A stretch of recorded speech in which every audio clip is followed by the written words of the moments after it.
My name's Greg Kelver. I live at 110 Water Street in Union Mills, Indiana. I'm a small business owner in Union Mills, and I'm here tonight because I adamantly oppose the ordinance that's remaining.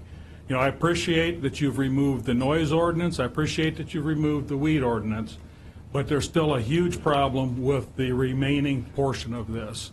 And I would suggest that instead of taking this thing and giving it back to the Planning Commission or giving it back to the planner, that you guys take what remains of this, walk to the nearest shredder, and run it through it. Because this ordinance is absolute trash.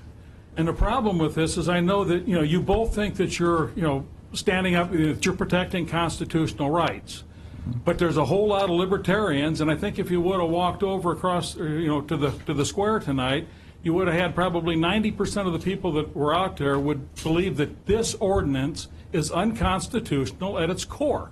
We have fundamental property rights. We don't have a right to property values, but we do have a right to do on our property what we choose to do with it. And if we choose to put a junk vehicle on it, that's our choice. Amen. And I have went in, I've bought property, I've fixed it up, I've eliminated eyesores, I've operated a business for 10 years right next to a guy who did run basically a junkyard right next door. I didn't like it, I planted some trees, and I respected his right to run that property as he so chose to do it on.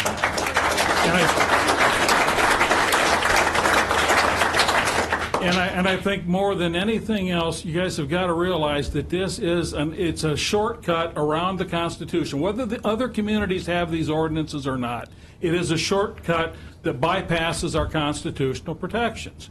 And Rich, the war in Southeast Asia, it was fought to contain communism, if my memory serves me correct. It was not fought so that, 30 years later, 40 years later, that we could come back in and put it into effect one local ordinance at a time.